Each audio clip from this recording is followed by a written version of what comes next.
یہ فتویٰ. غیبت اگر آپ شراب خانے میں کریں گے اس کا گناہ کم ہے، اور امام حسین کی زری پکڑ کے کریں گے اس کا گناہ زیادہ، کیونکہ گناہ کیا ہے جگہ، قابل احترام جگہ کی آپ نے توہین کی. میں نے غیبت کا لفظ کہا، اصل مثال تو شراب کی ہے، لیکن مجھ میں ہمت نہیں ہے کہ آقا حسین کے حرم کے حوالے سے جملہ کہوں. گناہ وہی گناہ، لیکن فرق پڑ جاتا ہے نا جب دین اس میں انوالو ہوتا ہے. جو اکثر میں کہتا ہوں، آپ کے بچے کی برتھ ڈے پارٹی یا آپ مکس گیدرنگ کرتے ہیں، آپ کے گھر کی شادی یا آپ مکس گیدرنگ کرتے ہیں، گناہ. لیکن اگر کوئی 22 رجب کی نیاز امام کے نام پہ کرے اور اس میں مکس گیدرنگ کرے، یہ تمہارے گھر کا پرسنل فنکشن نہیں ہے، وہ بھی حرام تھا، لیکن یہاں تو تم نے امام کا نام استعمال کیا ہے گناہ کے لیے. کیونکہ میں تو اس ماحول کو ہوں کہ لوگ کہیں گے مولانا وہ چلا گیا ماحول، اپنی بڈھی سڈھی باتیں اپنے پاس رکھیے.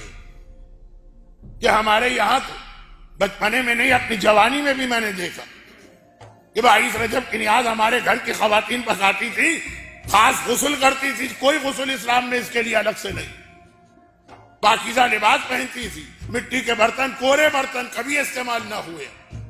نیاز کی جو چیز ہوگی وہ گھر کی پکی ہوگی. اب گھر کی پکی ہوئی چیز کے لیے کون مومن آئے گا؟ جب نیاز میں کمپٹیشن شروع ہوا کہ جی وہ چکن ٹکے ہونا چاہیے اور وہ سیخ کباب ہونا چاہیے اور بندوقہ کے پراٹھے ہونا چاہیے اور یہ کہ چھولے اور دہی بڑے، تب بھی جس پہ نیاز یا فاتحہ دی جائے گی، فاتحہ نہیں نیاز، وہ میٹھی ٹکیا وہ کی، وہ بہرحال گھر کی ہی ہوگی، باہر کے کوئی بھروسہ نہیں. جبکہ شرن پاک ہے تبھی تو آپ کو کھانے کی اجازت ہے، لیکن یہ وہ احترام تھا. آج اسی 22 رجب کے نام پہ اگر آپ مکس گیدرنگ کر رہے ہیں، کچھ علاقوں میں امام کے مجلس کے نام پر مکس گیدرنگ ہو رہی ہے. دین کا نام اگر آ جائے گناہ کے کام ہو. ہر صاحب عقل جانتا ہے مجھے اتنی لمبی چوڑی تقریر کرنے کی ضرورت نہیں. جو بات میں عرض کر رہا تھا وہ یہ کہ گانا فلموں کے لیے گایا گیا گناہ ہے، بدترین گناہ. پیغمبر نے اپنی آنکھ سے بے نمازی کے بعد جو دوسرا عذاب دیکھا وہ گانے والے کا دیکھا. معراج کی رات ابو جہل تک نے پیغمبر کو صادق کہا ہے، مومن شک کرے، مجھے تو یقین نہیں آتا. اپنی آنکھ سے دیکھا، آنکھ سے دیکھ کے آئے، کوئی خواب نہیں، سنی سنائی بات نہیں. اگر کہ پیغمبر کی سنی سنائی بات بھی حجت ہوتی ہے. کس سے سنیں گے؟ جبرائیل سے.